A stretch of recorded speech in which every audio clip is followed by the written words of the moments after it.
오늘 우리가 볼 말씀은 사무엘하 24장 3절부터 9절까지의 말씀이 되겠습니다. 3절부터 읽어보겠습니다. 요압이 왕께 아뢰되 이 백성이 얼마든지 왕의 하나님 여호와께서 100배나 더하게 하사 내 주 왕의 눈으로 보게 하시기를 원하나이다. 그런데 내 주 왕은 어찌하여 이런 일을 기뻐하시니까 하되 왕의 명령이 요압과 군대 사령관들을 재촉한지라. 요압과 사령관들이 이스라엘 인구를 조사하려고 왕 앞에서 물러나 요단을 건너 갓 골짜기 가운데 성읍 아로엘 오른쪽 곧 야셀 맞은 쪽에 이르러 장막을 치고 길르앗에 이르고 다딤 후시 땅에 이르고 또 다냐엔에 이르러서는 시돈으로 돌아 두루 견고한 성에 이르고 히윗 사람과 가나안 사람의 모든 성읍에 이르고 유다 남쪽으로 나와 브엘세바에 이르니라. 그들 무리가 국내를 두루 돌아 9달 20날 만에 예루살렘에 이르러 요압이 백성의 수를 왕께 보고하니 곧 이스라엘에서 칼을 빼는 담대한 자가 80만 명이요 유다 사람이 50만 명이었더라. 자, 다윗의 인구 조사를 하려 할 때 여기에 대해서 반대하는 사람이 있었어요. 그게 누구냐? 바로 요압이에요. 3절에서 말하죠. 이 백성이 얼마든지 왕이 하나님께 여호와께 100배나 더하게 하사 내 주 왕의 눈으로 보게 하시기를 원하나이다.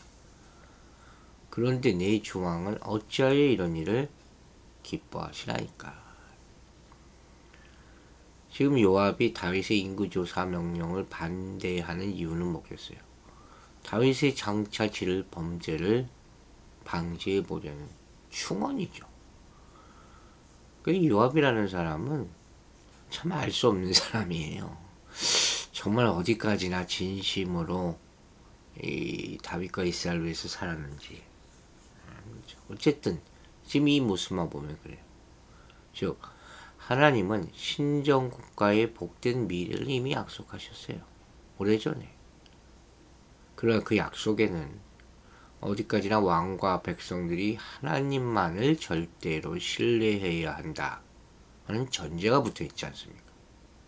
근데 다윗이 이런 전제에서 벗어나서 어제 본 대로 교만한 마음으로 자기 힘을 의지하려, 군사의 힘을 의지하려 하자 여기에 대해서 요압이 잘못을 인식하고 충원하는 그런 장면이에요. 한편 어떤 사람은 에이 요압이 그럴 리가 없다. 요압은 단지 정세에 민감한 사람이기 때문에 백성들의 반발을 우려해서 이 명령에 반대했을 가능성도 있다. 이렇게 말하는 사람도 물론 있어요. 즉 주변 이방 나라들의 경우 인구조사는 주로 과세와 징병의 목적으로 실시되었기 때문에 자칫 인구조사로 말미암아 백성들의 오해와 원성을 살 수 있는 가능성이 있으니까 반대했을 것이다. 어쨌든 여기 이 상황 가운데 반대하는 사람이 요압 한 사람밖에 없었다는 것이 대단한 거죠. 그런데도 왕은 요지부동입니다. 4절에 그 내용이 나오겠죠. 왕의 명령이 요압과 군사령관을 재촉했다 하잖아요. 지금 이 상황에서 요압과 더불어 요압 휘하에 각 부대의 장관들도 함께 있었던 것 같아요. 공식 성상, 이 석상에서 인구조사 명령이 하달된 것이다 하는 것이죠. 그리고 원문상으로 볼 때는 이들이 요압의 견해에 동조하는 그런 모습을 보인 거죠.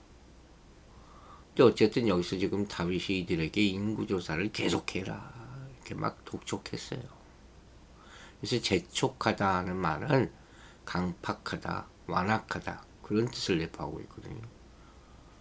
다윗의 신하들의 말리를 끝까지 뿌리치고 아주 고집을 부린 거예요.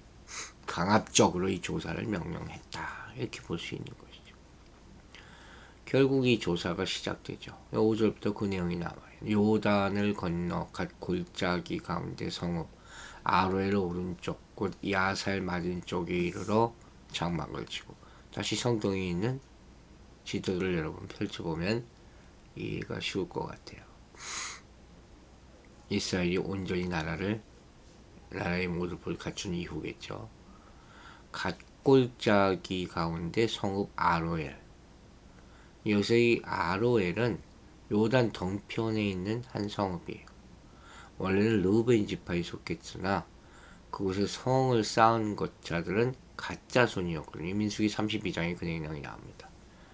사해 동쪽으로 약 22km 떨어진 곳이라고. 아르논 강북 쪽 해안에 위치했던 곳이에요. 이곳은 국경지대에 위치해 있었기 때문에 요압이 여기서부터 인구조사를 착수했었던 것이에요. 야셀은 본래 길르앗에 있는 아모리 성읍이었는데 후에 갓 족속의 정착지가 된 곳이죠. 또 이곳은 아모리 지경과의 경계지가 되었고 갓 지파가 레위 지파에게 내준 4개의 성읍 중 하나였어요. 여기서 장막을 쳤다는 거예요. 인구조사가 어마어마한 일이 당시로는. 지금같이 무슨 컴퓨터로 뭐 하겠습니까? 수많은 사람들이 동원되었을 거라는 거예요. 그래서 이들이 한꺼번에 수용할 수 있는 장막을 아로엘과 아이셀 사이 초원지대에 이 장막을 친 거예요. 이 장막을 인구조사의 본부처럼 캠프죠. 이렇게 이용했던 것으로 보입니다. 또 6절을 보면 길르앗에 이르고 다딤 후시 땅에 이르고 또 다나얀에 이르러서는 시돈을 돌아. 여러분 익숙하지 않은 그런 지역 이름이 계속 나오죠. 짧게 한번 보면 길르앗은 여러분 들어봤을 거예요. 인구조사 본부가 설치된 아로엘과 야셀이 속해 있는 지방 이름이에요. 야복강 양편의 산악지방을 일컫는다고 기록이 되어 있어요. 여기서 갓지파, 루벤지파, 그리고 므낫세 반지파가 살았죠. 다딤 후시 땅, 이게 어딘지 확실하지는 않지만 아마도 대부분 사람들은 갈릴리 바다 동편인 것으로 해석을 합니다. 왜냐하면 이들이 그곳에 이스라엘 북단 다나얀으로 갔기 때문이라는 거예요. 그런 기록이 남아있어요. 길르앗에서 다나얀으로 가는 중간 지점으로 보이는데 이렇게 볼 때 다딤 후시 땅은 갈릴리 바다 동편일 수밖에 없다고 결론이 지어지는 것이죠. 다나얀이라는 것은 정확한 발음으로 단야안이에요. 이스라엘 북단에 있는 단지파 단, 여기를 가리키는 거예요. 이곳은 다메섹 남서쪽에 위치한 곳으로 당시 다윗 왕조의 북쪽 경계가 되는 것이죠. 또 야안은 베니게의 신의 이름이 야안이에요. 그 이교적인 풍습에 의해서 이 우상의 이름이 지명에 붙여진 것으로 보입니다. 마지막에 시돈으로 돌아가는 시돈이라는 지명이 나오죠. 사실 이 시돈은 사실상 다윗 왕국의 영토는 아니죠. 다윗 왕국의 속국이죠. 군역에 가담하고 있었던 그런 곳이라고 할 수 있어요. 한편 시돈성은 베니게의 부요한 성읍으로 알려져 있고 단의 북서쪽 지중해 연안에 위치한다고 보면 될 것 같습니다. 7절 계속 볼까요? 두로 견고한 성에 이르고 히위 사람과 가나안 사람의 모든 성읍에 이르고 유다 남쪽으로 나와 브엘세바에 이르니라. 자, 두로 견고한 성이라는 지명이 두로 여러분 잘 아시죠? 타일에 여기 끝 나중에 이제 사도 바울의 선교 여행에도 이 지명이 나오죠. 시돈과 마찬가지로 다윗로 종속국이라고 할 수 있죠. 시돈에서 남쪽으로 약 40km 지점에 위치한 곳이다. 그러니까 이스라엘 지금 최북단까지 올라간 요압 일행이 시돈을 기점으로 하여 남쪽으로 지금 선회하는 지금 대장정을 하고 있는 거예요. 또 히위 사람과 가나안 사람의 모든 성읍이라고 그랬어요. 히위 사람이나 가나안 사람은 다 이스라엘 내에 거주하던 이방인을 가리키죠. 비록 히위 사람들은 그 기브온 근처까지 내려와 살기도 했지만 여호수아에서 그런 내용들 압니다. 11장 보면 이들 이방인들은 주로 이스라엘의 북방 지역, 즉 납달리나 스불론이나 이사갈 지파의 땅에 공동 거주하였다고 알려져 있어요. 이주민의 공동 거주 지역이 있었겠죠. 따라서 이곳은 후에 열방의 둘레라는 뜻을 가진 갈릴리 이렇게 불려지게 된 거예요. 이들도 군역에 감당하고 있었기 때문에 인구조사에 다 포함됐다는 거예요. 또 나오는 지명이 브엘세바. 브엘세바는 들어보셨죠? 유다 네게부 지방의 한 성읍이죠. 남쪽 유다의 행정 중심지였던 곳이 바로 이 브엘세바입니다. 이곳이 바로 이스라엘의 최남단에 위치했다고 하는 거예요. 그래서 이 성경 저자들이 이스라엘 판도에 대해서 얘기할 때 흔히 뭐라고 얘기하느냐? 단에서 브엘세바까지 이렇게 얘기하는 거예요. 북단 끝 단, 남방 끝 브엘세바 이렇게 표현하는 것이죠. 어제도 얘기했지만 우리나라를 얘기할 때 백두에서 한라까지 뭐 이렇게 표현하는 것과 일치한다 볼 수가 있습니다. 8절에 이렇게 말합니다. 그들 무리가 국내를 두루돌아 9달 20날 만에 예루살렘에 이르렀다.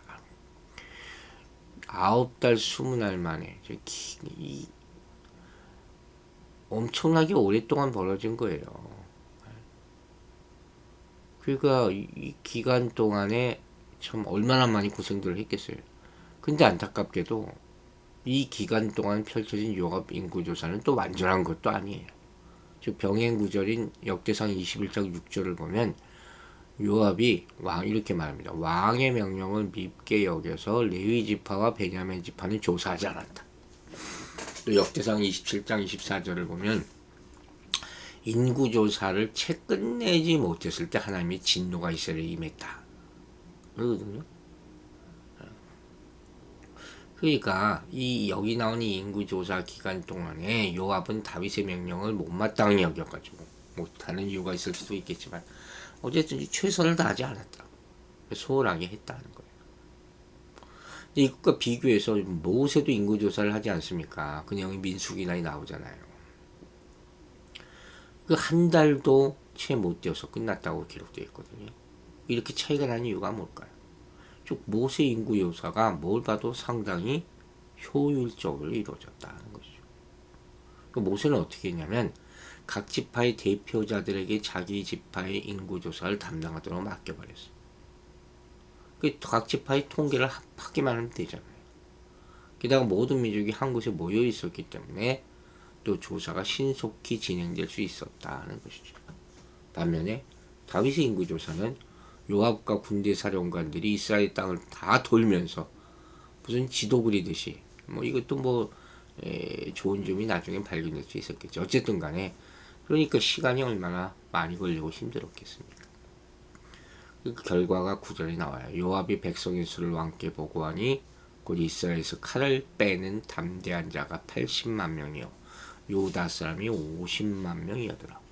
이 당시에 이렇게 많은 인구가 살았다는 걸 깜짝 놀랄 만한 일이에요. 그런데 이 기록을 보면 이 병행구절인 역대상 21장 5절의 기록과 큰 차이를 보이고 있어요.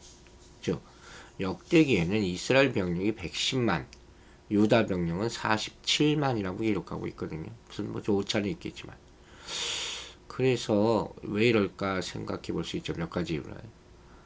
역대기의 기록이 이방인의 숫자를 포함한 것이기 때문에 더 많아졌다 주장할 수도 있고, 또 역대기의 수요는 베냐민 지파와 레위 지파의 수요까지 합산되었기 때문에 이렇다고 말씀할 수도 있겠죠.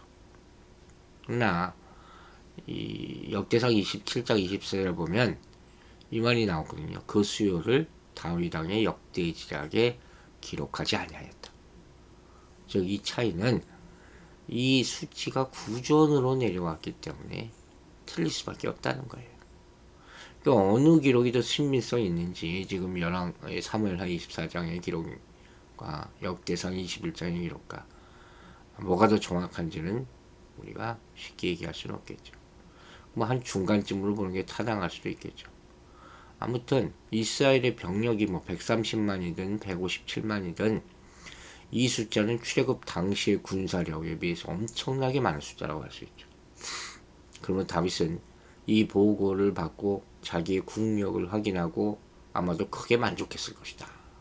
근데 이게 문제가 있는 거라는 거예요. 다윗은 어리석게도 이 모든 번영과 강성함이 하나님께로부터 비롯된 것이고, 많은 대군에서 불구하고 전쟁에서 하나님이 힘이 되어주시지 않는다면 패배할 수밖에 없다는 사실을 망각하게 된다는 것이죠. 그게 안타까운 거예요. 여기 칼을 빼는 담대한 자라는 표현이 나오잖아요. 모세 율법에 따르면 이스라엘 백성이 싸움에 출전할 수 있는 자를 말하는 거예요. 그게 20세 이상의 성인 남자였거든요. 근데 요압의 인구 조사 결과 이처럼 이스라엘 중에 전투 능력이 있는 장정들이 130만이었다는 거예요. 역대상 21장에서는 157만 11만 명.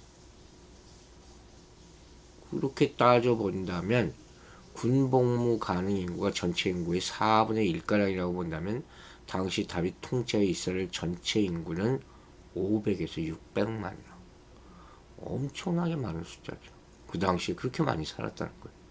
이스라엘이 얼마나 강성했는가를 우리가 얼핏 볼 수가 있는 것이죠.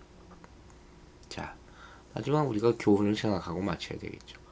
다윗이 왕이 되고 이스라엘 국왕이 된 것은 바로 무엇 때문입니까? 군사력이 아니라 하나님의 은혜였죠.